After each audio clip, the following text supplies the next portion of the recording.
Tonight in our topic, Empowered to Heal, we want to look at the question, what is health and what is the cause of health?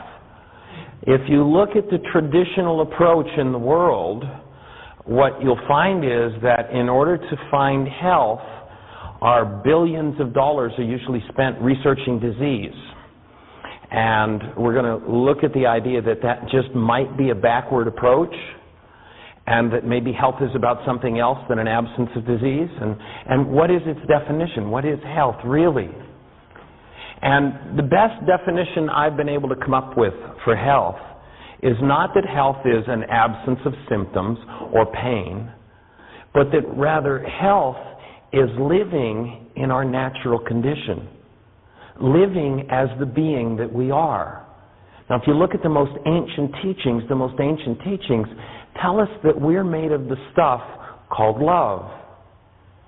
And the best definition I've found for health is that health is a state of conscious, active, present love in the human organism. And when we don't have that, we're in a dis-ease state. Disease is not something out there that invades us from the outside and takes us over. Break the word down. It's dis-ease, a lack of ease. And when as human beings we don't have the condition of love in our minds, in our emotions, and in our physiology, we are literally in a dis-ease state.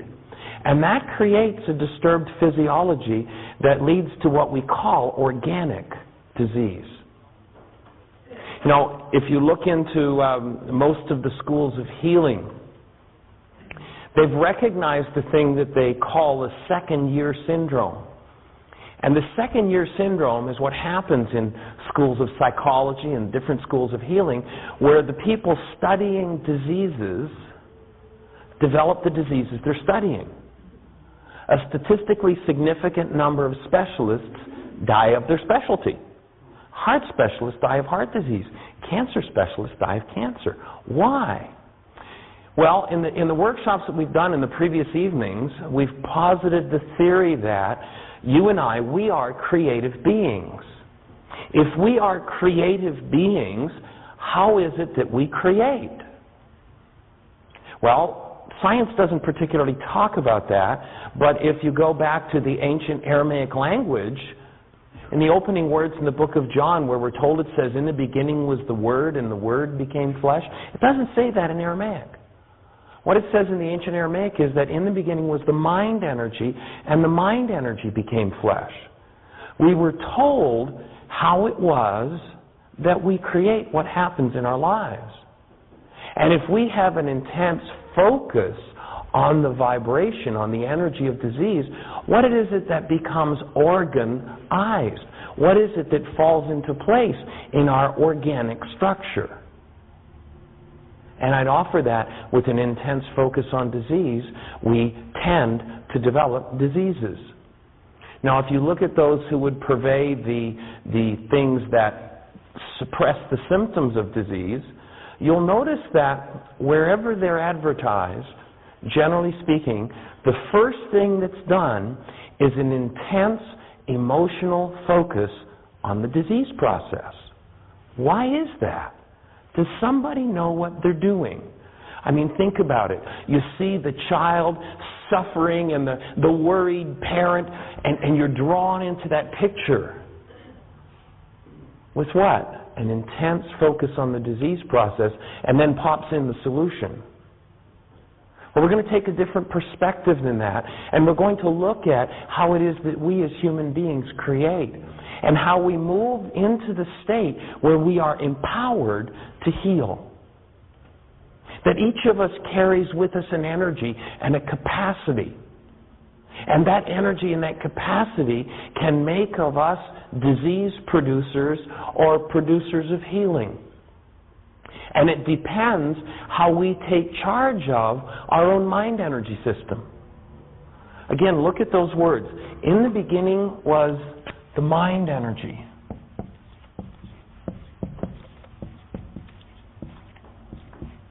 And the mind energy became flesh. Now, if you listen to Einstein, we've quoted this several times, but let's do it again. Einstein says this: on such things as matter, we have been all wrong. Okay? Where does matter fit here? It fits on this side of the equation. On such things as matter, says Einstein, we have been all wrong. What we have heretofore called matter is energy. Energy whose vibrations have become so lowered as to be perceptible to the senses. There is no matter. Einstein's telling us matter doesn't exist. And you'd almost think he was reading from the book of John, wouldn't you? In Aramaic. Now, he didn't put the factor of mind in there, but if you look at what organizes, what becomes organized is the mind energy that we engage in. It's our creative capacity. And you look back into the most ancient and the Old Testament teachings, and you hear the Creator saying to human beings, "Of the works of my hands, command ye me." What would we call everything on the right side of this equation? Would we say these are the works of the hands of the Creator? Then what is it that sets things in motion from the left side of the equation? Well, according to that statement, it says, your command is what tells the Creator what to do. Oh, Michael, that's blasphemy. Well, blasphemy or not, hey, I'm just reporting the news. Go read the book. That's what it says. Of the works of my hands, command ye me. The Creator's saying, tell me what you want, folks. I'm on the inside. I'm making the whole system work, but I'm going to make the system work according to the way you want it to work. Now, if you want to take the time to study how the system works, you'll figure out that you're the one who's telling me what to do. And if you don't want to take the time to figure out how the system works, then you'll think that you're a victim of something out there, some bug that caused a disease. And there are no bugs that cause diseases. There are no bacteria, there are no viruses that cause diseases. Yes, they are a corollary of disease. They're there when the disease process happens. But that's because the decay of tissue gives rise to a cleanup crew. It is not because the cleanup crew causes the disease process. Now, we have this energy system when you start to look at it. And why is it sometimes a difficult process to arrive at this place of healing, to arrive at this place of understanding, to arrive at the place where we are empowered to heal in every area of our lives? Well, if you look at this human system, what has been organized, if it's true that what has been organized is mind energy, there's a pretty massive accumulation there. In order to show up as this complex a system, it's a pretty massive setup. And when you look at the amount of mind energy that's been put into the system that doesn't belong in the system, and how habituated it is, how habitual it's become to stay focused in the disintegrative mind energy patterns. Now, if you go to the Aramaic language in the Lord's Prayer where it says, forgive us our debts, that word debts can be properly translated habits. Get us out of our habit mind. You see, one of the keys to healing is you've got to be out of your mind. That's one of the keys to the process. That you've got to be out of the state where you're stuck in the past. Because the mind energy of the past doesn't leave us available to the present moment. And if we're not available to the present moment, it's difficult to engage in the condition of love that is available continuously for each of us. Now, if you go back again to the ancient teachings, they tell us that we have two different bodies. We have a physical body and a spiritual body. Now, when you look at that, you start to recognize that everything that's in the so-called physical body, or what was called the temple, is an energy that's come from the mind energy of the past. by the fact that it's solidified into form. It is already in the system. And this so-called physical, its name was Adam. Adamos means red clay. So we have this system that's made of red clay, and the red clay stores memory. And then what it has stored as memory, when it makes a reappearance in our minds pretend, or so it would seem, that what's coming from our past is actually the present. And if we as creative beings get locked in that past and keep producing it over and over and over again, then we'll be stuck in that syndrome of, why is this happening to me again? Now, when I say everything from the human mind, from the Adam mind, and you'll remember the ancient teachings talked about the fact that we have two minds. That we have the ability to be in Adam's mind, or be what was called being a son of Adam, or we have the ability to be in the Creator's mind. You'll remember Paul said the goal of the work was to be of like mind with Christ. In other words, to engage another mind. If we continuously engage the mind of the past, then we're going to keep reproducing in our creative process the past. And you've got to start to deal with present time, bypassing what's gone in the past, if you're actually going to heal what's in your system from the past. Now that may seem like, gee, Michael, I've always been taught to experience life through my mind. How else can you do it? Well, that's one of the problems. That's what we've always been taught. And one of the keys is to be able to step back from your mind and observe it in operation. To kind of become the thinker apart from the thought, the feeler apart from your own feelings. So I'm going to invite you for a moment to do that, if you would. I'm going to ask you to step back from your mind for a moment. And as you do, just watch what happens in your mind. Observe it and catch it at its game. How about, if you would, putting your right hand on your right ear? Would everybody do that? Put your right hand on your right ear. Now, you'll notice if you look around the room that everybody's doing pretty much the same thing. All right, put your hands down. Now, why did everybody do the same thing? Well, obviously, Michael, you told us to. I've got a different theory. I don't think that's why you did what you just did. I think that you, like I, had a mother who taught you, this is a hand, this is an ear, and when I spoke those words, I resonated a reality from your past, stored in your Adam mind, and when I resonated that reality, it came forward and gave you a set of instructions, and you followed those instructions. Let's imagine, for example's sake, that Jerry has a different past than everybody else in the room. Let's imagine that Jerry's mother taught him this is an ear instead of this. When I said put your right hand on your right ear, what did Jerry do? Did he do this like everybody else? No, he did this. Why did he do something different? I mean, we're all in the same room at the same time. I gave the same instructions to everybody. Why did he do one thing and you do another? Because the instructions that came from his mind, from his past, resonated by my words in the present, were different from the instructions that came from your mind and your past. So did you actually follow my instructions? Or did you follow the instructions that were in your Adam mind that came from your past?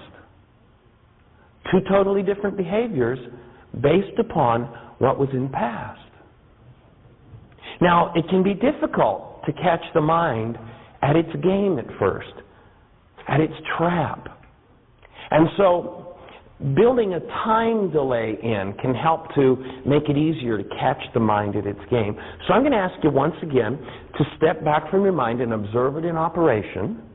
And as you step back and observe it in operation, this time instead of putting your right hand on your right ear, would everyone please put your right hand on your gizzard? Would everybody do that? Put your right hand on your gizzard? Now, notice what just happened in your mind. And unless I miss my guess, it probably went something like this. Gizzards. Let's see. Chickens have a gizzard and they're up here, or are they down here, and do I have one, or just chickens? Kind of how it went. Notice you went searching through your past to find a reality for the present. Now, if in every experience of your life you have to look through your past to find a reality for the present, where do you live? You live in the past. Those who lived in the past were said to be the dead, who were buried by the dead. If we don't know how to step out of our past, if we don't know how to step out of Adam's mind and bypass what has already gone before us, we cannot be open to fresh creation. And as creative beings, that's what our capacity is, to engage in original creation. And when we engage in original creation, we must, of necessity, engage in it out of our created being, which is love. Now, there's a big argument going on the planet, creation versus evolution. And that's a really important argument if you think you're a body. Because, of course, whether your body came from apes or not might be important. But when you realize that you are not a body, it's an irrelevant discussion. There is a created essence called a soul in Aramaic, nafsha. And then there's a physiological component, or what was called the atom body. If you go back and you read the creation story, and I want to really make it clear that when I approach this whole process from the Aramaic, I'm not looking to delve into religious principles. I'm looking to the Aramaic, which is a physics language, the Aramaic, which is the native language not only of Jesus, but of 5 of the world's major religions. There's a reason for that. And I think the reason is because each of those religions started out of a physics language that knew how the world worked. And then usually men took over and made it how men wanted it to work and used it to control others. But in the original essence, there was a story about, here's how life works, folks. So let's look at the creation story. You'll notice in Genesis, the Western creation story, there are 2 stories about the creating of human beings. Have you ever looked at that? The first one says, in the image and likeness of God He created them, male and female He created them. Period. End of story. The human being is created. Now, I've heard some preachers stretch a long way to make sense of this, because just a couple of lines later it says, there was no man to till the soil. And they start another creation story. It's like, was Moses getting senile here or what? No, I don't think so. I think that it was known exactly what was being said. There was no man to till the soil was saying there was no physiological component. There had not yet been the solidification that we call matter. The creation of the human being had occurred. We are created essence love, a spirit being made in the image and likeness of a spirit being called God, a spirit being called love. If you go forward to John, it says that the Creator, God, is love. And we're made in the image and likeness of that. So here is our essence, created of love. Now, I've asked this question of you before, and I'll ask it again, because it's such an important question. How many can remember coming into a world and looking around at the world of strife and conflict and fight and negativity, and looking through small eyes that said, that's not the way the world's supposed to work. It's supposed to be different than that. How many remember knowing? Most everybody remembers. And because we're doing this on camera, I won't go to the audience, but every time I ask this question, the same reply comes. It's some variation on the theme of love. Why? Because you and I are made of the stuff called love. We come into this life knowing what we're made of, knowing what we're here to express, and then the world goes about tearing us out of it, and we tend to buy in. So let's look at the second creation story, the soul. Love is created. And then the second aspect says there was no man to till the soil, no physiological component. And then it goes about developing the evolution story. And then Adam is now present. And then the final statement marries the two. Adam is created, and the final statement there says what? And God breathed into Adamos nafsha. So the created spiritual essence love is now breathed into this evolved physiological system. God breathed nafsha into Adamos, and nafsha became a living or an incarnated being. Now, imagine this physiological system that's evolved through this strife-filled world, through this conflict world, and it has lots of protect mechanism and knows all about survival.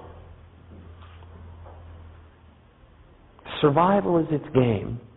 And imagine this soul being breathed in and saying, "Hi, I'm your new landlord." And Adam's saying, "Well, what are you talking about? What do you mean?" "Well, the Creator breathed me in here and said, I'm in charge now. You see, you're just a set of programs. You run on a pre-programmed survival mechanism. And now I've got choice. I've got something new in the creation. Something showing up now that's never been before." And you'll notice if you look through all of the creation, you don't find one creature that goes against what it's programmed or structured to do. You won't find two robins in the spring that come back to Omaha and land in your backyard, look at each other and say, "Isn't it great to be back in this beautiful backyard? But dear, we've been coming here for 5 years, and every year we build a robin's nest. I think this year we should build an Oriole model." You won't find a robin doing that. The robin can't do elsewise but to build a robin's nest. You won't find a salmon in the South Pacific swimming along in those nice warm waters that all of a sudden gets the call and says, say what? You want me to do what? Let me get this clear. You want me to leave these nice, warm South Pacific waters? You want me to swim 3,000 miles back to that icy cold stream that I was spawned in? You want me to swim upstream, get half beat to death on the rocks, lay eggs and die? You're crazy. I'm not going. You won't find a salmon that does that. The salmon gets the call, it finds the very pool in which it was spawned and does exactly what it's structured for. And so it is with Adamos, the physiology. It was an interesting piece of research that was done by a psychologist and several years ago. And actually, I don't know whether the research is as interesting as the fact that he got something like $9 million from the government to do this research. If I remember the numbers correctly, and I may be off there, but a significant sum of money. And he wanted to research a thing called a sand flea. And what they had observed with these sand fleas, a sand flea is a creature that digs a hole in the sand, and the interesting thing about it is that whenever it wants to eat, the sand flea goes and finds food, brings it back, sits it at the edge of its hole, goes back in the hole and does whatever sand fleas do when they do that. It comes back out, gets the food, and eats. Well, the psychologist decided that when the sand flea went back inside of its hole to do whatever it does, he'd remove the food. And so he did. And the sand flea comes out, and there's no food there. So it goes off, and it gets more food. And it comes back, sets it at the edge of its hole, goes inside, does whatever they do. The researcher took the food. The sand flea came back out, the food was gone. The sand flea goes and gets more food, comes back, sets it at the edge of its hole, goes inside. The researcher removed the food. The sand flea comes back out, you get the story? You know how long the sand flea went and did that routine? Until it starved to death. It doesn't. This physiological system doesn't have the capacity to change its own mind. Adam can't change itself. There are countries in which monkey meat in the past has been a delicacy. And the way they would trap monkeys is they'd take a coconut, they'd cut a small hole in the coconut, just big enough for a monkey to squeeze its hand in. They'd empty out the coconut meat, they'd put food in it that would attract the monkey and attach it to a tree. The monkey would come along, be attracted to food, stick its hand inside, get a handful of food, and now it can't get its hand out. And it's trapped. And it isn't bright enough to let go. The monkey body, monkey mind, the Adam mind, can't let go. It can just run whatever's in it over and over and over and over again. And so look at this creation story and see that our Adamo system has a memory bank filled with everything from its past. And it's programmed for survival. It knows how to survive. So let's imagine the objection that this Adam mind puts up to Nafsha in saying, look, what do you know about life? What do you know about survival? I know how to keep us alive. Before I turn this system over to you, just because you've got choice, so what? Before I turn it over to you, I'm going to give you a test. There are 2 berry bushes over there. If we eat the berries off of one of those bushes, it will kill us. If we eat the berries off the other one, it'll nourish us. Do you know which berries to eat? What do you mean kill us? What are you talking about, says Nafsha. Doesn't know anything about death. And the ego mind, or Adam mind, explains death. Oh, gee, I didn't know anything about that. Well, I'll tell you what, maybe when it comes to choosing food, you better take care of it, because I don't know. Well, let me give you another test. There's a huge Tyrannosaurus Rex down the road there. If we get upwind from it, and it gets a whiff of us, do you know how to escape? Escape? Why would I want to escape? What do you mean? Well, hey, we're in big trouble. If he catches up with us, we're dead. Oh, gee, I don't have a clue. I don't know. Oh, so you really don't know much about survival, do you? Well, I guess I don't know. Well, then maybe you shouldn't be in charge of this system. Maybe you're right. Tell you what, how about if we're in a survival situation, you run the show, Adam, and when we're not, my choice, I'll run the show. And so you can almost imagine this negotiated settlement. Now, how does this relate to you and I? Well, let's look at how it works in our lives. A situation that I think all of you will probably be able to identify with. Let's imagine that, and I'm going to assume, seeing as how you're watching this tape and you're at this workshop, that at some point in your life you decided that life was about love, that you wanted to go back to that original created condition and express life that way. And you'll notice that, especially in your closest relationships, you were fully able to do that, right? Until that person you're in relationship with gave you the look. And what happened to your choice? How do they determine what's a survival situation? Well, we could easily imagine that this negotiation that took place between Nafsha and Adam resulted in, well, let's invent an emotional meter. And the meter goes from 1 to 10. Anything above a 7 is survival. As long as the meter's below 7, you've got choice. It's up to you. Do whatever you want. But if something comes along that resonates that emotional meter and it goes beyond 7, choice is over and you're going right back to the old programs. You're going to run life just the way your past has structured you to run life. And if hate and fear and intimidation and gossip and slander and vengeance have been what's in your past, your monkey body, your monkey mind can't let go. It doesn't know how to change itself. But you, Nafsha, when you wake up, remember the creation story? One of the first things that happens to Adam after the creation, it says, he fell into a deep sleep. You notice there's nowhere that it mentions him waking up? Why? Is it because most of us, as created spiritual beings, as love, have fallen asleep in that reality structure that comes from our atom bodies? And that whatever seeming decisions it makes, and its decisions are just repeated programs. They just run. In any circumstance that looks like a past circumstance, the program runs. Whether it's appropriate or not.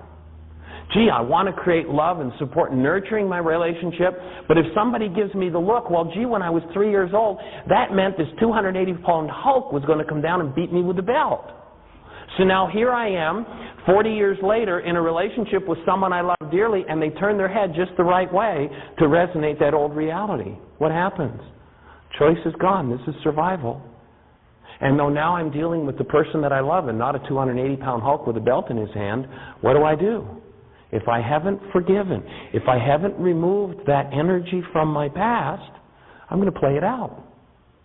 And after I play it out, I'm going to say, oh, God, why did I do that? That's not what I wanted to do. That's not my choice. Anybody ever done that? Done anything against your own will and choice?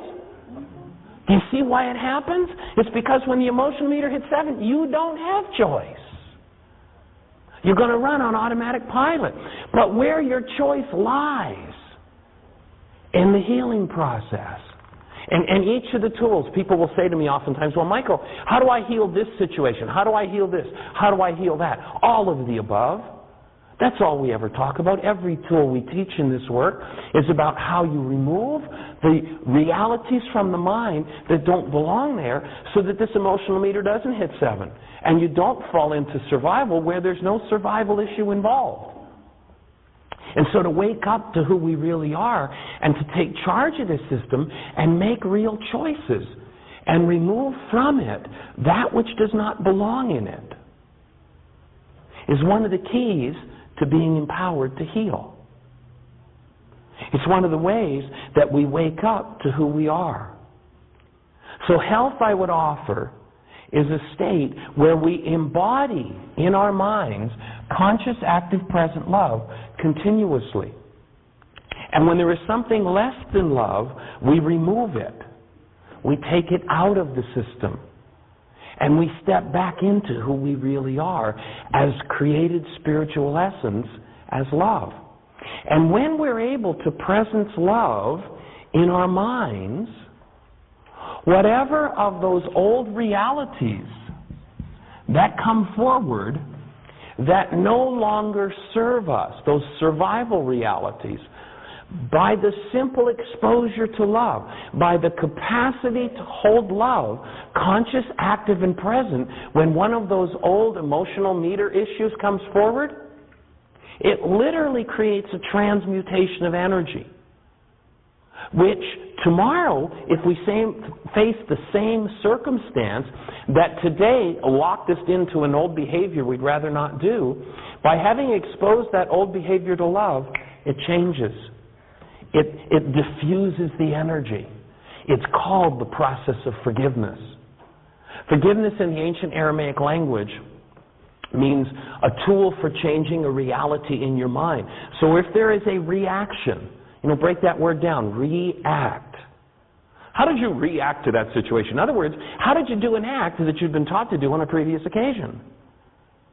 And that's all the Adam mind's capable of. But as spiritual beings, we're capable of more than that. We are actors.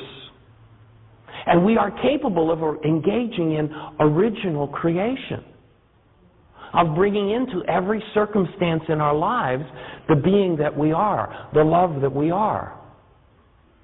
And the ancient Aramaic for me, has been the closest that I've been able to find to describing that process and what it's about. And once you start to study the framework and the culture of the Aramaic in its true original form, and you will find things from the Aramaic that even those things are not on target when it comes to the teachings of Jesus. Why? Well, go back and you hear Jesus saying, even to the people of the day in Aramaic, there are many things I would like to say to you, but you can't hear them yet. We've got to be able to deepen our experience to match the experience that was being talked about in that language to be able to comprehend it. Elsewise, a higher teaching has to be reduced in its level of understanding to the level that the person interpreting the teaching has reached. You can't be at a level 7 and understand a teaching at level 10. It just doesn't happen. And so to deepen your own process, to take charge of your own energy system and deepen the experience of being love, as you look at that teaching in Aramaic, you'll come more and more to comprehend what it spoke of in real human terms. And it loses its religious significance, and it takes on, for me, something much greater. It takes on the significance of life process. It wasn't about some intellectual process or ceremony called religion. It was about, here's how life works, folks. The Aramaic language was spoken right from the Middle East to the Great Wall of China for 1,000 years before the birth of the man named Jesus and 1,000 years afterward. It was the languages of each and every one of the Old Testament prophets.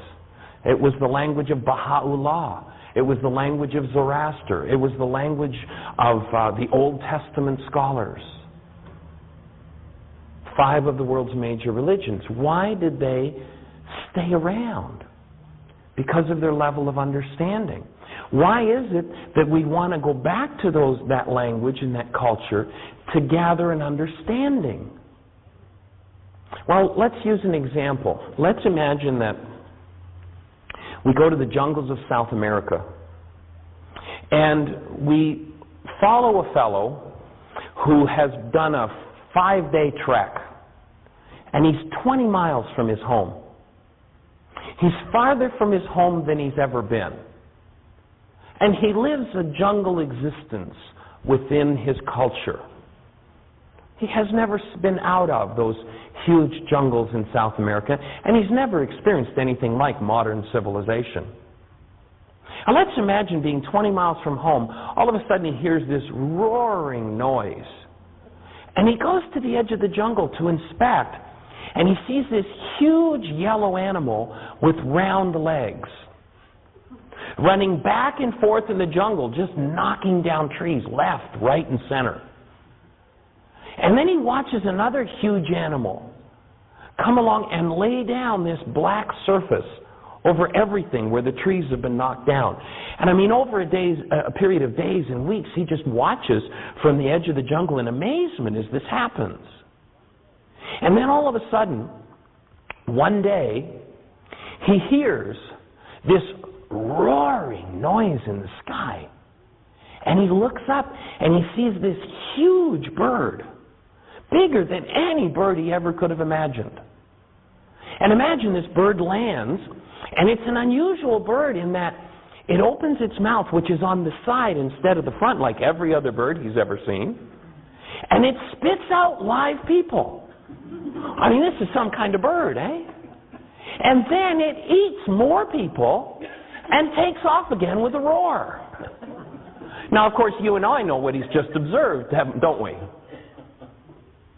But let's imagine now that our friend, having observed an airplane, goes back 20 miles in the jungle to explain to the rest of the tribe what he's just seen.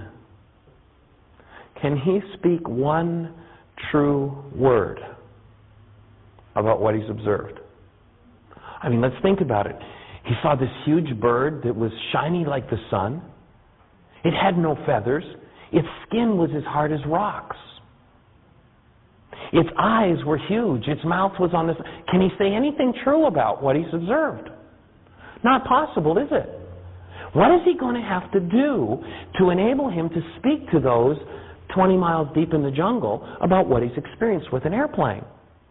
Well, he's going to have to come into and build the brain cells for what an airplane is and what modern transportation is. In the ancient Aramaic, that was called having the eyes to see and the ears to hear. So he's going to have to develop the eyes to see and the ears to hear what that's about. So let's imagine that he stays with these people. They meet him, they befriend him, they teach him the language, and now he understands about international travel. Can he go back into the jungle and explain to his friends 20 miles deep in the jungle what he's experienced? Can he say one true word about what he's experienced? No. They've never been out of the jungle. International travel, what are you talking about? Airplane? What are they going to have to do? They're going to have to build the brain cells. They're going to have the eyes to see and the ears to hear what's being spoken of. And so the first step is that they're going to have to develop the brain cells. Remember, Jesus said his teachings were only for those who had the eyes to see and the ears to hear? Now, there are things that you can say in the Aramaic language and culture that you cannot say in the westernized versions of those scriptures, because most of the westernized versions come from Greek. I've actually had preachers. I remember one man who had been a fundamental preacher for a little better than a half a century. And when I started to talk to him about the Aramaic, he literally, and I quote, said to me, "I don't care what Jesus said." I was just aghast. I couldn't believe what I heard. And his explanation was, "I studied the Greek, and I know all about the Greek text. And that's enough for me." Well, that would be like our jungle friend going back into the jungle knowing nothing about the language of international travel and explaining to his friends what he just experienced and trying to make a logical sense of it. You ever looked at a lot of the scriptures and it's like, how does this make sense? Where is this coming from? Well, that's why. Because there are things you can't say in Greek that are said in Aramaic. Why? Well, if you look at the whole Greek, and let's look at the difference in the philosophy and the understanding of the Western mind that produces an airplane and international travel, and the jungle inhabitant who hasn't been outside of the jungle or a 20-mile radius. There are no words, there are no concepts that can be communicated effectively between those two worlds until the brain cells are built to make sense of it. Well, in precisely the same fashion, if you can see the dichotomy there, let's look at the ancient Aramaic, where you have a man named Jesus who says things like, "The Father within me does the work. It is the Father's good pleasure to bring you the kingdom. And if you ask, you will receive." Now, let's just take that part of it. And then let's see if you can say those things in a Greek conceptual framework that knows nothing of internalized God, but rather has this whole external pantheon. These creatures that kill their mothers, rape their daughters, do all sorts of horrid things. They're called gods in that Greek philosophy, right? In the Greek mythology. And the powers are all externalized. Now, Jesus talks about a process of forgiveness, which is a way that you reach into your own mind to remove the realities from your mind that are your disease.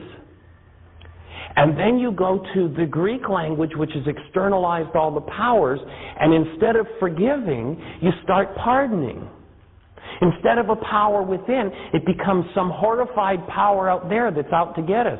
Look at the whole base of understanding, and now look at the Western mind and how many are still looking for some God out there that's going to get them, and some afterlife out there, in the name of a man who in Aramaic said, "Hey, if somebody tells you the kingdom of God's over there, don't believe him, it's within you." You can't make sense of it in Greek.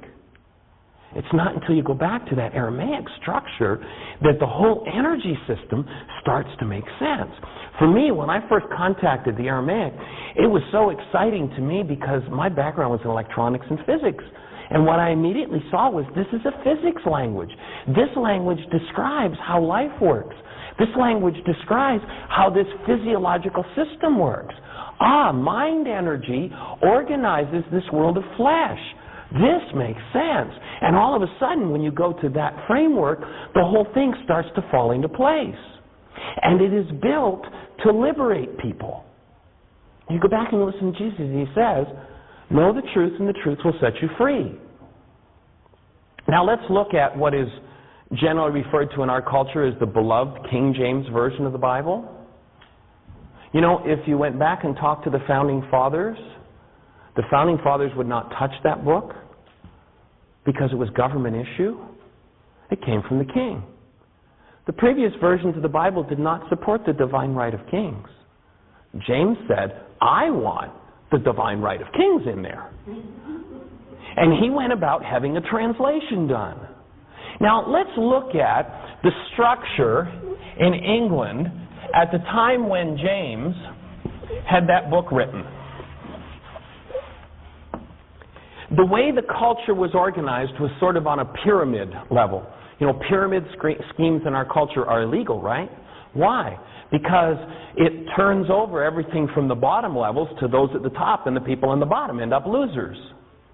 So you look at that structure, and you had a group of people who were literally chattels.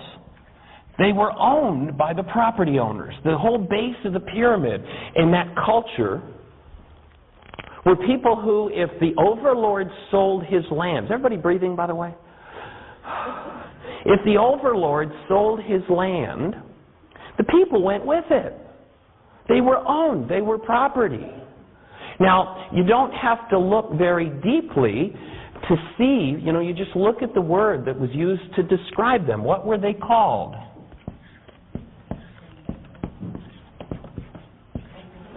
Peons, right? And what happened? They produced on the land, they worked the land, they sometimes were able to keep enough to eat, and they turned over the results of their produce to the next layer, to the overlords, to those above them, who of course were fewer in number, but they basically owned the property and owned the people that worked the property. And of course that next layer, that next level had to turn over what they produced, a certain percentage. They got enough to keep them alive, a little more than the peons, and they went to the next level, and it went up to the next level. And who sat at the top? The king. Now how many are naive enough to believe that this guy wants to accurately represent the teachings of a man who said, know the truth and the truth will set you free? Not very likely. And so when we start to go back into the actual original teachings of Jesus in his native Aramaic, in his native tongue, we'll start to see that he was about liberating people and teaching them of their creatorship. And that what he was teaching them was how to remove the dis-ease processes that they had engaged in. He taught them how to forgive every reality that was not in their minds. And so healing is not about fixing a broken part of the system. If we put into this system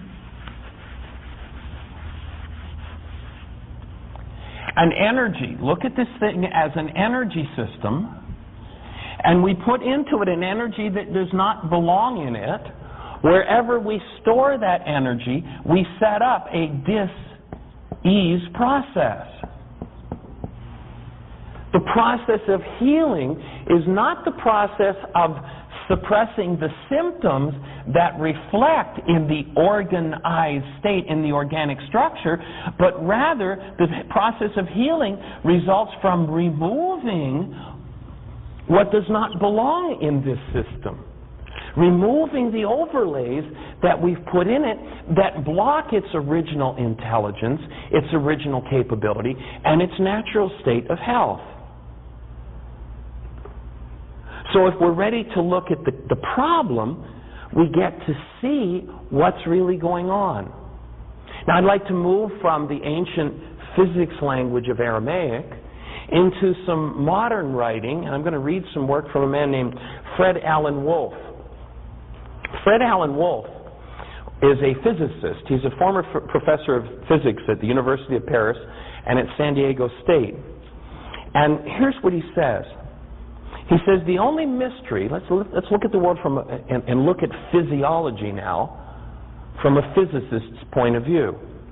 The only mystery of quantum physics lies in the wave-particle duality described by Richard Feynman, a Nobel Prize-winning physicist.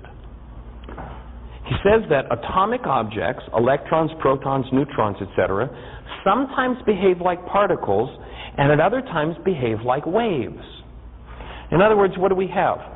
We have a state where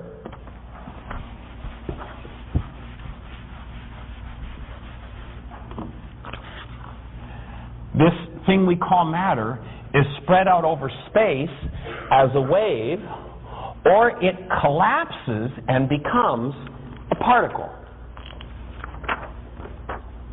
So he says atomic objects, electrons, protons, neutrons, etc., sometimes behave like particles and at other times like waves. When does an atomic object behave like a particle and when like a wave? According to many quantum physicists, the answer depends on whether or not the object is observed. key. What is observation?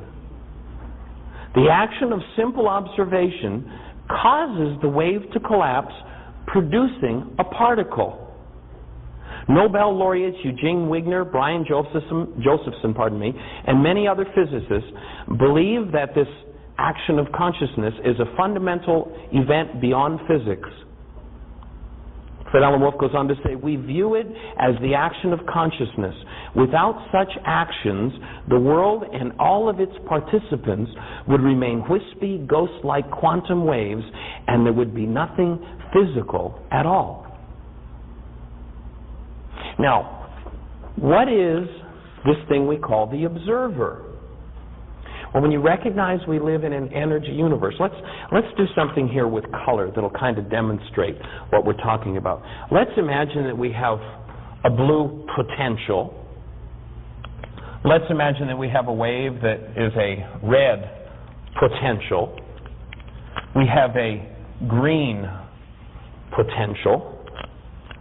We have a purple potential. Now, let's imagine that each of these are potentials for solidifying or collapsing and becoming the world of matter. But something has to interact. Something has to add an energy to any one of these for it to collapse and become a particle. So let's imagine now that we have an observer whose mind energy, let's let this blue represent a world of fear. Let's let red represent a world of anger. Let's let green represent a world of healing. And let's let purple represent a world of love and awakened spirituality. If we have a person whose mind energy has been filled with this frequency, brain cells have been filled to the max with fear and intimidation. And you'll recall the last few nights I've talked about the work I did several years ago with Marcel Vogel, who was a 23-year senior scientist from IBM. Marcel developed the instrumentation in the lab with which to measure the high energy waves that leave the mind when we think a thought. So when we put the realities of fear into a mind, we set there an energy. All energy is in motion, and all motion produces an energy wave. So if that's the frequency, if that's the wave that this person, and if you could trap the whole world of people into those brain cells of fear, out of the quantum potential, which wave is going to be in resonance, which through resonance is going to have energy added to it and is going to collapse? We're going to see this collapse out of the quantum soup or the quantum potential and become the world of matter. Now, once it has collapsed, imagine you're the observer looking at all these fearful people out here. Do you suppose it's going to do any good to work on trying to get them to change? It's not going to happen. You're going to have to go back to where it started. Remember Job in the Old Testament said, "That which I feared most has come upon me." What was he saying? He was saying, oh, I see, I'm a creator. When I engaged in fear, I set up an energy wave. I set up a frequency. And here it is come to visit. Now, instead of trying to get rid of the visitor, I think I should probably go back and forgive, which means what? I'm going to literally restructure the brain cells. What are we going to restructure them with? Well, if I forgive, and remember that forgiveness means a tool you apply to a reality in your mind to remove that reality, which is a tool that you apply to an energy in your physiology, which, if it is fear, is a disease energy in whatever tissue it's in. It violates the integrity of that tissue. So you remove that, you forgive that, and all of a sudden, this wave is no longer the predominant resonant energy in your mind. What's going to tend to happen? This wave that has collapsed will tend to go back to the world of potential, and its solidified nature will disappear. Now let's say that, having dealt with the fear, oftentimes the next stage is to get really peeved about what they've done to us, to get really angry. So if the next predominant resonant energy is red, if that's what shows up, having forgiven the anger, all of a sudden now I'm really peeved at what's been going on all this time. This is an energy. This energy sets up a field. What now starts to become manifest in the potential world? You know, they spoke in the Aramaic of illusion. And usually in our culture, we're taught that illusion means something that doesn't exist. In the Aramaic, the root of the word illusion is not something that doesn't exist. The root of the word illusion is measured. Remember they said, as you measure, it will be measured unto you? As you put an energy into your mind, guess who's coming to dinner? Guess what's going to show up? You set up a frequency, and out of the quantum soup, out of the potential, what you have measured solidifies, collapses, and becomes your experience. Is anger ever going to get you where you want to go if you want to live a delightful life? If you want to heal? It's not going to happen. Now, you might have plenty of reasons to be angry. You might have plenty of reasons to be horribly abusive to them. But that's really not the essential question. If you want to heal, the essential question is, though they deserve it, do you? Because you get the original, they just get the carbon copy. And if they're not in resonance, they're not going to play. If you really want to heal, you have to take charge. And you go back and you listen to Jesus, and he said, you know, the first order of business, the first law of life, of aliveness, of joy, of creativity, of really high-level wellness, is you've got to hold the condition of love in your mind. And when you do that, you'll start to dismantle that energy, that information in brain cells that resonates and sets up lots of things to be angry about. And as you change that frequency from your mind, that potential, that which is solidified, will tend to go back to the world of potential and dissipate. And the next step is you'll start and you'll begin to engage in the healing process. And when that becomes the predominant resonant energy in your mind, you'll set up. And what you'll find is you'll create a world, and you will start to attract people and circumstances that will support your healing process. All of a sudden, in the same world where yesterday you find all kinds of reasons to be angry or fearful, all of a sudden you'll look out and you'll literally see different evidence. You'll literally draw different people to you, and you'll go, gee, you mean there's actually support in this world for healing? You mean I don't have to live in rage and fear? And you know, as people extract from that world of rage and fear, sometimes they're very, they may be apart from 2, 3, 4, 5 years. They're very surprised when they go back to their old haunts and find that rage and fear is still there. I've had that happen many times. People go back and they go back to see dear old friends, and all of a sudden they find that, gee, there's no resonance left. Dear old friends are dear, but there's just there's no energy exchange. They're just not living in the same world.